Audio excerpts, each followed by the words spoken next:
بسم اللہ الرحمن الرحیم۔ الانعام نام۔ اس سورہ کے رکوع 16 اور 17 میں بعض انعام یعنی مویشیوں کی حرمت اور بعض کی حلت کے متعلق اہل عرب کے توہمات کی تردید کی گئی ہے۔ اسی مناسبت سے اس کا نام الانعام رکھا گیا ہے۔ زمانہ نزول۔ ابن عباس کی روایت ہے کہ یہ پوری سورہ مکہ میں بیک وقت نازل ہوئی تھی۔ حضرت معاذ بن جبل کی چچازاد بہن اسما بنت یزید کہتی ہیں کہ جب یہ سورت نبی صلی اللہ علیہ وسلم پر نازل ہو رہی تھی اس وقت آپ اونٹنی پر سوار تھے، میں اس کی نکیل پکڑے ہوئے تھی اور بوجھ کے مارے اونٹنی کا یہ حال ہو رہا تھا کہ معلوم ہوتا تھا اس کی ہڈیاں اب ٹوٹ جائیں گی۔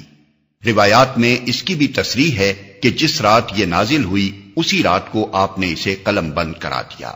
اس کے مضامین پر غور کرنے سے صاف معلوم ہوتا ہے کہ یہ سورت مکی دور کے آخری زمانے میں نازل ہوئی ہوگی۔ حضرت اسما بنت یزید کی روایت بھی اسی کی تصدیق کرتی ہے، کیونکہ موصوفہ انصار میں سے تھیں اور ہجرت کے بعد ایمان لائیں۔ اگر قبول اسلام سے پہلے محض بربنائے عقیدت وہ نبی صلی اللہ علیہ وسلم کی خدمت میں مکہ حاضر ہوئی ہوں گی تو یقیناً یہ حاضری آپ کی مکی زندگی کے آخری سال ہی میں ہوئی ہوگی۔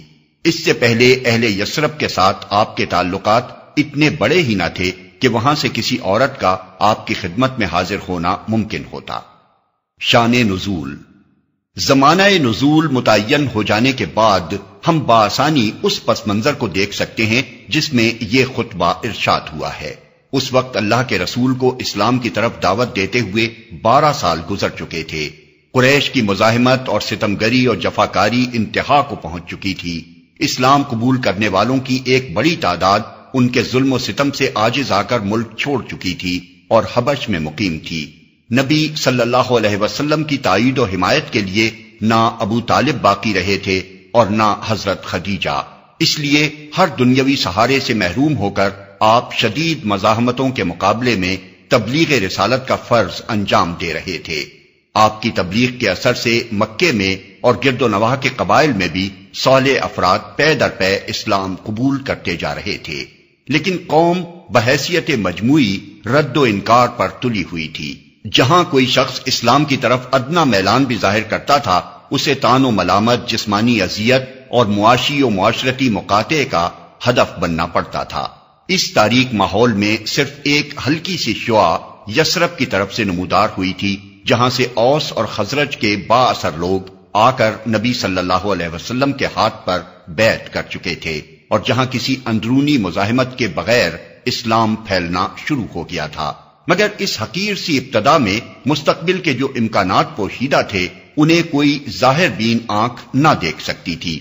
بظاہر دیکھنے والوں کو جو کچھ نظر آتا تھا وہ بس یہ تھا کہ اسلام ایک کمزور سی تحریک ہے جس کی پشت پر کوئی مادی طاقت نہیں ہے، جس کا دائی اپنے خاندان کی ضعیف سی حمایت کے سوا کوئی زور نہیں رکھتا اور جسے قبول کرنے والے چند مٹھی بھر بے بس اور منتشر افراد اپنی قوم کے عقیدہ و مسلک سے منحرف ہو کر اس طرح سوسائٹی سے نکال پھینکے گئے ہیں جیسے پتے اپنے درخت سے جھڑ کر زمین پر پھیل جائیں۔ مباحث۔ ان حالات میں یہ خطبہ ارشاد ہوا ہے اور اس کے مضامین کو 7 بڑے بڑے عنوانات پر تقسیم کیا جا سکتا ہے۔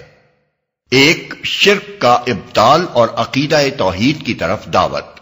2. عقیدہ آخرت کی تبلیغ اور اس غلط خیال کی تردید کہ زندگی جو کچھ ہے بس یہی دنیا کی زندگی ہے۔ 3. جاہلیت کے ان توہمات کی تردید جن میں لوگ مبتلا تھے۔ 4. ان بڑے بڑے اصول اخلاق کی تلقین جن پر اسلام سوسائٹی کی تعمیر چاہتا تھا۔ 5. نبی صلی اللہ علیہ وسلم اور آپ کی دعوت کے خلاف لوگوں کے اعتراضات کا جواب۔ 6. طویل جد و جہد کے باوجود دعوت کے نتیجہ خیز نہ ہونے پر آن حضرت صلی اللہ علیہ وسلم اور عام مسلمانوں کے اندر اضطراب اور دل شکستگی کی جو کیفیت پیدا ہو رہی تھی اس پر تسلی۔ 7. منکرین اور مخالفین کو ان کی غفلت و سرشاری اور نادانستہ خودکشی پر نصیحت، تنبیہ اور تحدید۔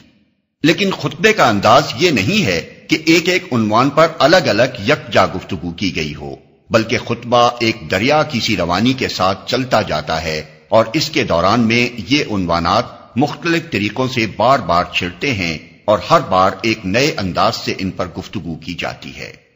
مکی زندگی کے ادوار۔ یہاں چونکہ پہلی مرتبہ ناظرین کے سامنے ایک مفصل مکی صورت آ رہی ہے، اس لیے مناسب معلوم ہوتا ہے کہ اس مقام پر ہم مکی صورتوں کے تاریخی پس منظر کی ایک جامع تشریح کر دیں تاکہ آئندہ تمام مکی صورتوں کو اور ان کی تفسیر کے سلسلے میں ہمارے اشارات کو سمجھنا آسان ہو جائے۔ جہاں تک مدنی صورتوں کا تعلق ہے، ان میں سے تو قریب قریب ہر ایک کا زمانہ نزول معلوم ہے یا تھوڑی سی کاوش سے متعین کیا جا سکتا ہے، بلکہ ان کی تو بکثرت آیتوں کی انفرادی شان نزول تک معتبر روایات میں مل جاتی ہے، لیکن مکی صورتوں کے متعلق ہمارے پاس اتنے مفصل ذرائع معلومات موجود نہیں ہیں۔ بہت کم صورتیں یا آیتیں ایسی ہیں جن کے زمانہ نزول اور موقع نزول کے بارے میں کوئی صحیح و معتبر روایت ملتی ہو، کیونکہ اس زمانے کی تاریخ اس قدر جزئی تفصیلات کے ساتھ مرتب نہیں ہوئی ہے جیسی کہ مدنی دور کی تاریخ ہے۔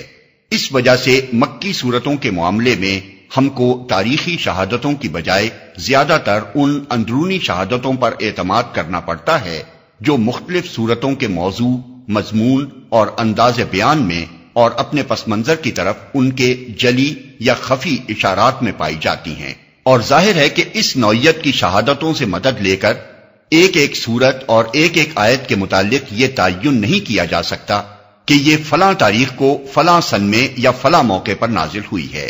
زیادہ صحت کے ساتھ جو کچھ کیا جا سکتا ہے وہ صرف یہ ہے کہ ایک طرف ہم مکی صورتوں کی اندرونی شہادتوں کو اور دوسری طرف نبی صلی اللہ علیہ وسلم کی مکی زندگی کی تاریخ کو آمنے سامنے رکھیں اور پھر دونوں کا تقابل کرتے ہوئے یہ رائے قائم کریں کہ کون سی صورت کس دور سے تعلق رکھتی ہے۔ اس طرز تحقیق کو ذہن میں رکھ کر جب ہم نبی صلی اللہ علیہ وسلم کی مکی زندگی پر نگاہ ڈالتے ہیں تو وہ دعوت اسلامی کے نقطہ نظر سے ہم کو 4 بڑے بڑے نمایاں ادوار پر منقسم نظر آتی ہے۔ پہلا دور آغاز بعثت سے لے کر اعلان نبوت تک، تقریباً 3 سال، جس میں دعوت خفیہ طریقے سے خاص آدمیوں کو دی جا رہی تھی اور عام اہل مکہ کو اس کا علم نہ تھا۔